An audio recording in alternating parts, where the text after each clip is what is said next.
Hey curlers, I am back with another update on the 2024 Pan-Continental Curling Championships in Lacombe, Alberta.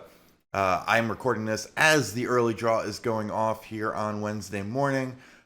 Not a lot of surprises in Tuesday's action, but we do have our first look at teams that have qualified for the playoffs and for the World Championships. So let's go over that, see who's already through, and see who still has some work to do as we head deeper in to the round robin portion.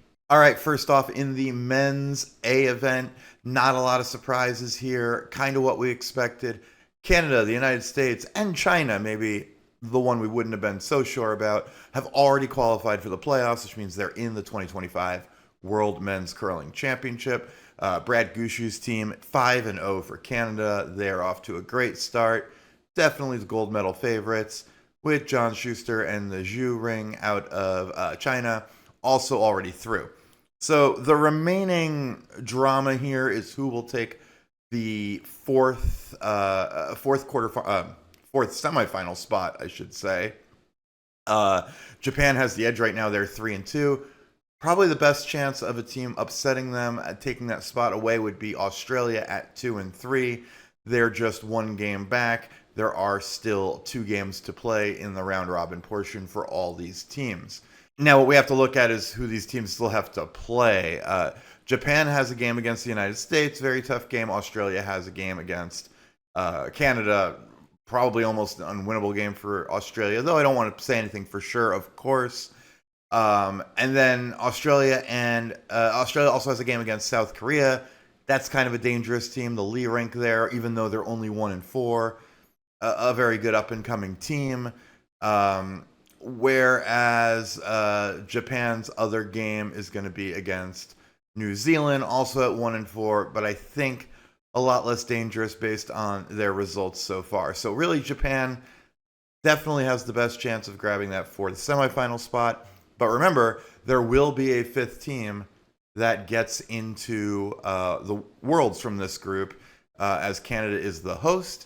So Canada automatically gets a spot. So whoever finishes 5th in the round robin will definitely get to Worlds, and Japan, Australia, and maybe even New Zealand or South Korea still have a shot at that. On the other end, looking at who might get relegated, Chinese Taipei is 0-5. They've been blown out in every game. Their closest game so far was against Japan. They lost 9-1, so they're in a lot of trouble. But of course, one win could turn that around, could make this a race again to stay in the A division. In the women's A division, after 4 games, also no huge surprises as to who has already qualified for Worlds. Nobody has technically qualified for the playoffs yet, but we have 3 teams that are all but in at 4-0. That's Canada, Rachel Homan's team, the South Korean Gim rink, and the Ueno rink out of Japan. All 4-0, all perfect, with 3 games left to play. Really have essentially clinched, and you would be shocked if any of those teams didn't easily qualify for the playoffs at this point, and they are all already in Worlds. After that, though, we have a 4-way tie for 4th with 4 teams at 1-3. And, of course, the moderate surprise there, although I'll say why it's only a moderate surprise in a second, is the United States and Corey Tisi's team. They're tied at 1-3 with New Zealand, China, and Mexico right now. However, the United States' 3 losses are to South Korea, Japan, and Canada. So they have already played the toughest part of their schedule. They would have liked to have gotten 1 to 2 wins out of that, probably.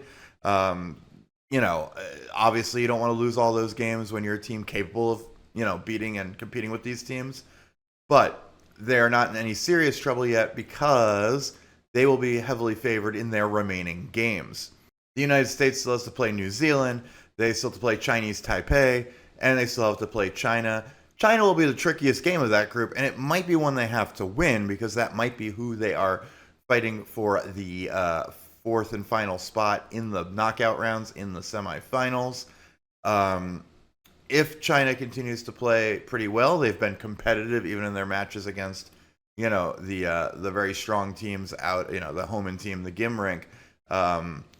then you could be in a situation where both China and the United States are qualifying for Worlds, but only one of them can make the semifinal. Still think a big edge for the United States here, but worth keeping an eye on. And hey, New Zealand and Mexico are also 1-3. Can't count them out entirely. Although those teams are probably more looking for wins to avoid the potential of relegation. The key games for them will be playing against the Chinese Taipei team, which also here on the women's side has been struggling. Did have a very, very close game against Mexico. That could prove to be a key game. The fact that Mexico won that to get a win. But we'll see how that plays out as we get deeper into the round robin here.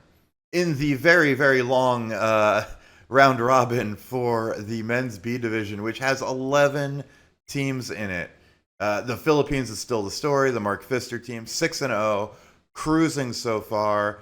I checked last night. Their point differential so far in this event, 74-8. They are absolutely dominating this competition and are a huge favorite to move up to the A division. But since there's only one spot and there are playoffs to come, one upset could change that. So nothing is guaranteed for sure. Also looking good for playoffs, and nobody's clinched yet just because of how many games are left. But, the Philippines is just about in. Jamaica, Ian Robertson at 6-1. The Kazakhstan team at 5-1. Hong Kong at 5-2. And the Raju Rink for India at 4-2. Those 5 teams have separated themselves significantly from the pack. Everyone else has at least 4 losses already. So you got to figure of those 5 teams, 4 are going to make the playoffs. So if we assume Philippines is in, that means we've got 4 teams fighting for 3 spots. What's interesting is that among those teams, head-to-head, there aren't that many key games left. Hong Kong and India have yet to play. But the bigger factor could be that both Hong Kong and Jamaica have yet to play, and Kazakhstan for that matter, have yet to play the Philippines, as I'm looking over the results here. So India has already played the Philippines. Jamaica, Kazakhstan, Hong Kong all still have to play that team. And look, they're all going to be underdogs to that Filipino team. So that could be a loss for all them. That gives India a bit of advantage in that matchup.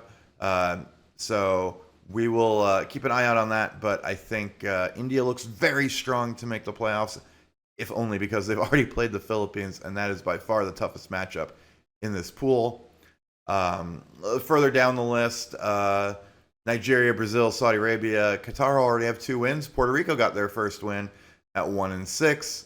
And still a long time for all these teams to improve their records. It'll be great to see how this ultimately shakes out, especially for some of these newer squads, squads that have less ice access, stuff like that. See how they do here in the B division. Finally, in the women's B division, which has 8 teams, so we're back to a 7-team round robin.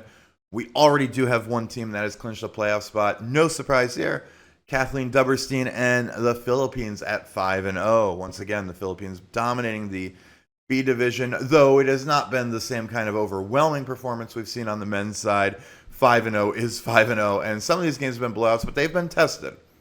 Australia played them really tough. Hong Kong played them pretty tough. So no guarantees here for sure. Philippines still has games against a couple of the contenders for the playoffs as well in Jamaica and Kazakhstan. Australia, Kazakhstan sitting really nice at 4-1. Probably in good shape to qualify. Jamaica at 3-2 also looks good, although Brazil is at 2-3, not that far back. Brazil has a game against Hong Kong and a game against Australia. And that Australian game will be tough, so whereas Jamaica has Kenya and the Philippines. So both teams with a game you might expect them to win, and then one very tough matchup. We'll see how that plays out. Probably Hong Kong, Nigeria at 1-4, not realistically in it. I think more than 3 losses will eliminate you by the end of this, most likely. And Kenya at 0-5, rounding out the table. So there you go. Wednesday's going to be a big day. If this was a golf tournament, we'd probably call it moving day. We're really going to clarify the playoff positions for a lot of these teams here today over the course of the next 3 draws. And either late tonight or tomorrow morning, I will update you on what's happening up there in Lacombe. Still plenty of drama in most of these divisions as we head towards clarifying the playoff rounds. So lots of great action. If you're watching on streaming, hope you're enjoying it. Hope you're rooting for your favorite teams. If you enjoyed this video, if you enjoy these updates, hit the like button, subscribe to the channel. Like I said, I'll be doing these pretty much on a daily basis through the end of the tournament. And I have a lot more content on this channel when we're not in the middle of a big event or there's not a big breaking news story. I tend to do a lot of strategy content here, thus the name Chess on Ice. So stick around for that, especially if you're a new or less experienced skip and you want to improve your game and you want to improve your game calling when you're out there on the ice at your local club or at a bonspiel. Until next time, good curling, everyone, and keep enjoying the action at the 2024 Pan-Continental Championships.